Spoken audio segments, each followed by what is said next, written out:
John. Jay, as I'm sure you remember, the president went in the Rose Garden on October 21st and talked about troubles with the website and said you can bypass the website and apply by phone or in person, and even said that once you get somebody on the phone, you can, usually takes about 25 minutes for an individual to apply, 45 minutes for a family.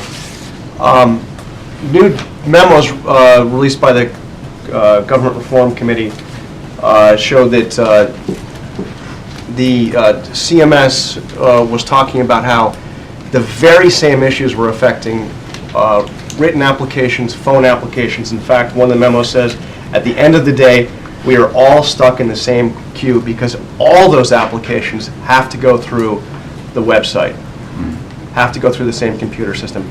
Did the president know that the very same problems would be facing consumers when they called on the phone when he said that they could apply in 25 minutes? Well, John, as you know, the answer is yes, as was reported widely at the time.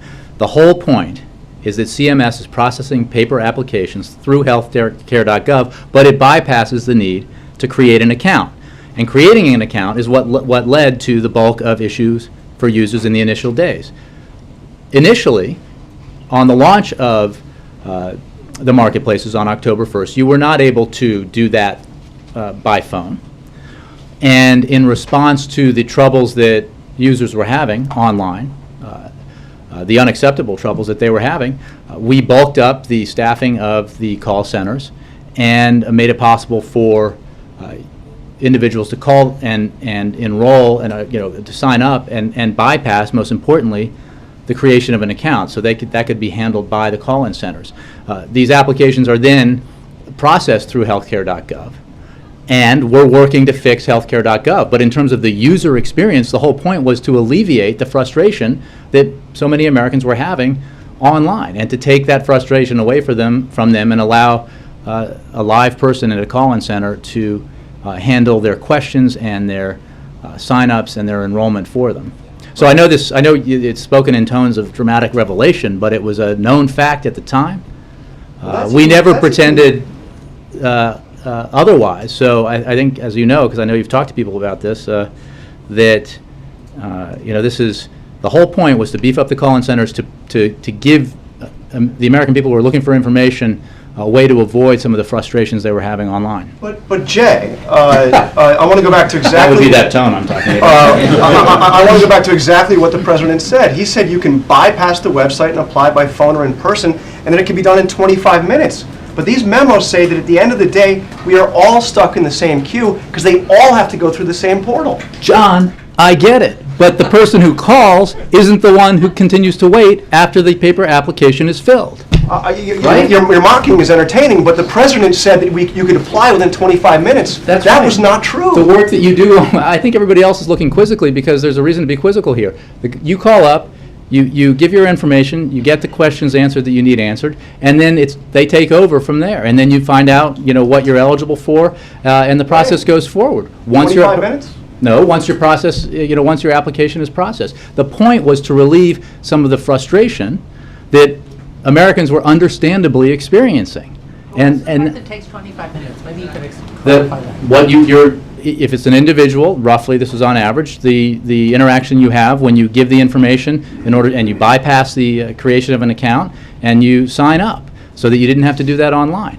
And then to enroll, obviously, you would give in the information you need. That would be processed. You would find out how much you qualified for, and you could be enrolled that way. But obviously, but John, we have never said that you wouldn't, that the endpoint of the process wouldn't still have to go through healthcare.gov. So this is not. Actually, that's not true, Jay. Look at your own words. On October 21st, the same day, you said you can enroll over the phone, you can enroll in person.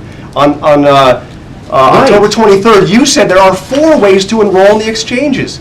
You didn't say they all have to go through healthcare.gov. You said there are 4 ways to enroll in exchanges. You don't have to go through healthcare.gov. At local health centers or by mail or the website. You said there were 4 different ways. There's only one way, and all has to go through, as you just said, healthcare.gov. I'm saying what I said and what everybody said, and again, you can have this soliloquy by yourself, but the.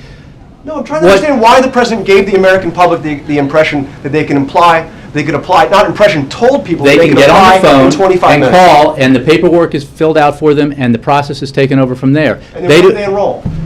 when their paperwork is processed through healthcare.gov, but they don't have to go online to do it, is the point, John. That was the whole purpose of, while we are fixing the website, making it meet the standards that we set, that Americans had this alternative way with beefed up staffing and new rules allowing the call-in centers to do this, the individuals on the call-in centers to do this, to provide that relief to Americans who are frustrated by the experience. I think I'm not sure what you think you've discovered here, John, but I mean, if you're asking me... When the president Yes, I said am. you can bypass the website, because you just said that it all has to go through the website.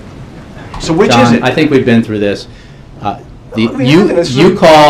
You have an experience with, you have a conversation with somebody on the call-in center, you give them your information, they process it for you, they bypass the creation of an account, which is where most of the bottlenecks were happening for users on the website.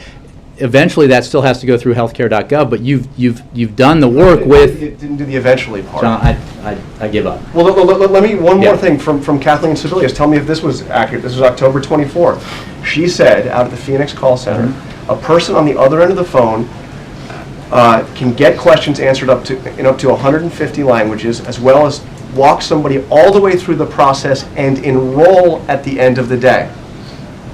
Right, at the end of the day, you give somebody your information. When you call up and sign up for something right now, John, and somebody takes your information and they process whatever it is you're signing up for and enrolling in, they can do that once you're off the phone. You don't have to stay on the phone. That's the point, is to relieve Americans who are frustrated by their own... You can enroll at the end of the day. Is that right? John, you can call somebody I up think and enroll. everybody else here understands what I'm saying. I'm sorry I can't say the same for you. Yeah.